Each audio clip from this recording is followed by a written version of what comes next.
اعوذ باللہ من الشیطان الرجیم بسم اللہ الرحمن الرحیم وللہ المشرق والمغرب۔ اب دیکھیے تمہید ہو رہی ہے تحویل قبلہ کے لیے۔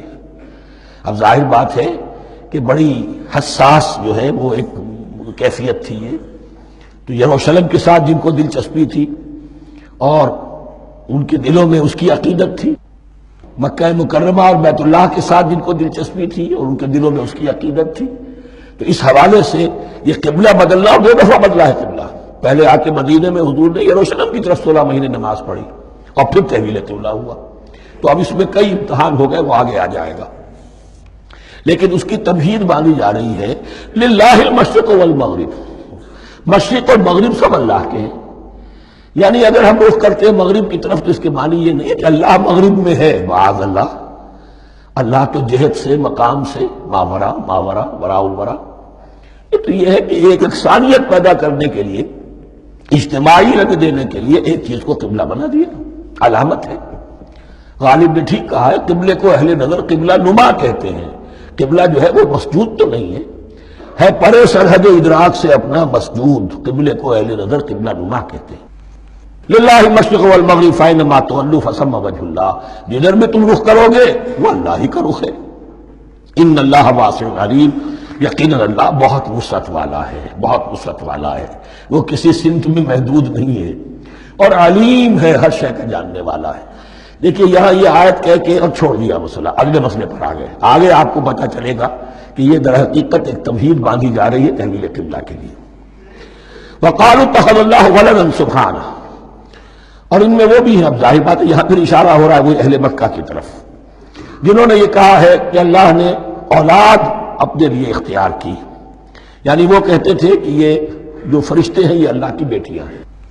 نصارہ کہتے تھے کہ حضرت مسیح اللہ کے بیٹے ہیں، اور یہودیوں کا بھی ایک گروہ ایسا تھا جو حضرت عزیر کو اللہ کا بیٹا کہتا تھا۔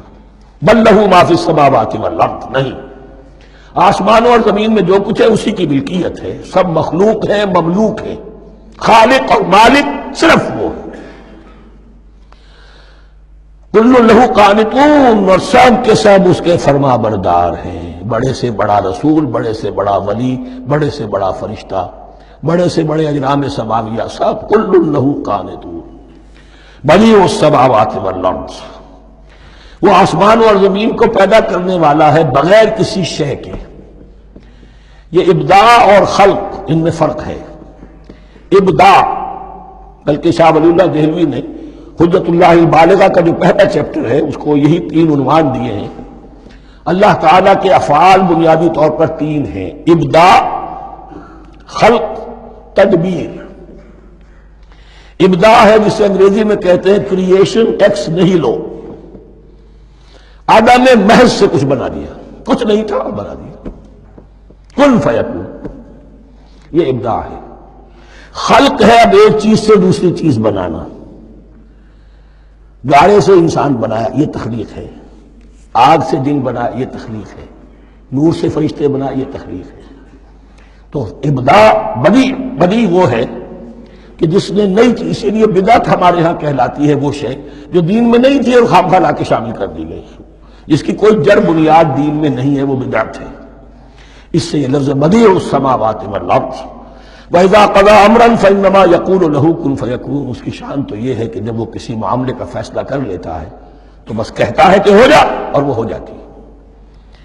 وَقَالَ الَّذِينَ لَا يَعْلَمُونَ لَوْلَا يُكَلِّمُنَا اللَّهُ وَتَأْتِينَا آیَةٌ، اور کہا ان لوگوں نے جو علم نہیں رکھتے، یہاں پھر وہی مشرکین مکہ کی طرف روئے سخن ہے، کیوں نہیں بات کرتا ہم سے اللہ، اور کیوں نہیں کوئی لے آتا ہمارے پاس کوئی نشانی۔ یہ میں عرض کر چکا ہوں، یہ مضمون جو ہے کہ ان کا مطالبہ تھا بہت شدت کے ساتھ کہ تم معجزے ویسے ہی دکھاؤ جیسے تم کہتے ہو کہ عیسیٰ نے دکھائے تھے، موسیٰ نے دکھائے تھے، تو ہمارے یہ مطالبے پورے کر دو، ہم مان لیں گے۔ یہ ذکر آئے گا سورہ انعام میں اور پھر سورہ بنی اسرائیل میں۔ کذالک قال الذین من قبلہم مثل قولہم، اسی طرح کی باتیں جو لوگ ان سے پہلے آئے تھے وہ بھی کہتے رہے۔ تشابہت قلوبہم، ان کے دل ایک دوسرے سے مشابہ ہو گئے ہیں۔ قد بینا الآیات لقوم یوقنون، اور ہم نے تو اپنی آیات کو واضح کر دیا ہے ان لوگوں کے لیے جو یقین کرنا چاہیں۔ انا ارسلناک بالحق بشیرا ونذیرا، اے نبی ہم نے آپ کو بھیجا ہے حق کے ساتھ بشیر اور نذیر بنا کر۔ بنیادی حیثیت آپ کی یہ ہے کہ آپ اہل حق کو بشارت دیں، فراح و ریحان و جنت نعیم، فسلام لک من اصحاب الیمین، یہ بشارت دیجیے۔ اور جو غلط راستے پر جائیں، کفر کریں، منافقت میں مبتلا ہوں، ملحد ہوں اور بدعملی کریں، ان کو آپ خبردار کر دیجئے کہ جہنم ان کے لیے تیار کر دی گئی ہے۔ آپ کا کام دعوت ہے، ابلاغ ہے، تبلیغ ہے، نصیحت ہے۔ وَلَا تُسْأَلُ عَنْ أَصْحَابِ الْجَحِيمِ، آپ سے سوال نہیں کیا جائے گا جہنمیوں کے بارے میں کہ محمد یہ کیوں جہنم میں پہنچ گئے، ہم نے تمہیں بھیجا تھا، تمہارے ہوتے ہوئے یہ جہنمی کیوں ہو گئے؟ نہیں، یہ آپ کی ذمہ داری نہیں ہے۔ کون جنت میں جانا چاہتا ہے، کون جہنم میں جانا چاہتا ہے، یہ آدمی کا اپنا فیصلہ ہے۔ آپ کا کام ہے کہ حق کو واضح کر دیں، ہاں وضاحت میں کمی نہ رہ جائے، حق واضح ہو جائے، کوئی اشتباہ نہ ہو، بالکل مبرہن ہو جائے، واضح ہو جائے، بس یہ ذمہ داری آپ کی ہے، اس سے زیادہ نہیں۔ یہ مسئولیت جو ہوتی ہے، انسان اگر اپنی اصل مسئولیت سے زیادہ ذمہ داری اپنے سر پر ڈال لے تو اس سے بھی بہت بڑی بڑی گمراہیاں پیدا ہوتی ہیں۔ اور اس کا جو تذکرہ ہو رہا ہے بڑی گمراہی تو معاذ اللہ وہ تو ہمارے حوالے سے ہوتی ہے۔ ہمارے ہاں کی بہت سی جماعتیں جو ہیں اسی طرح کی غلطیوں کی وجہ سے وہ غلط راستوں پر پڑ گئی، پوری تحریکیں برباد ہو گئی۔ لیکن یہاں بھی حضور کا معاملہ کیا ہو رہا تھا کہ حضور چاہتے تھے کہ کسی طرح یہ علماء یہود ایمان لے آئے۔ بہرحال حضور کے دل میں رغبت، آخر مکے میں آپ تھے تو دعائیں مانگتے تھے، اے اللہ عمرو بن ہشام اور عمر بن خطاب میں سے کسی ایک کو تو میری جھولی میں ڈال دے۔ تو اسی طرح کی دعا آپ نے کی ہوگی۔ فرمایا وَلَن تَرْضَىٰ عَنكَ الْيَهُودُ وَلَا النَّصَارَىٰ حَتَّىٰ تَتَّبِعَ مِلَّتَهُمْ، اے نبی کسی مغالطے میں نہ رہیے، ہرگز راضی نہیں ہوں گے آپ سے نہ یہ یہودی اور نہ نصرانی جب تک کہ آپ پیروی نہ کریں ان کی ملت کی۔ لہذا امید منقطع کر لیجیے، اس لیے کہ زیادہ امید ہو تو مایوسی ہو جاتی ہے۔ اقبال نے بہت خوب کہا ہے بندہ مومن کے بارے میں، جس کی امیدیں قلیل، جس کے مقاصد جلیل۔ مقصد اونچا لیکن امید قلیل رکھیے، اللہ چاہے گا تو ہو جائے گا، نہیں چاہے گا تو میرا کام تو اپنی حد تک اپنا فرض ادا کر دینا ہے۔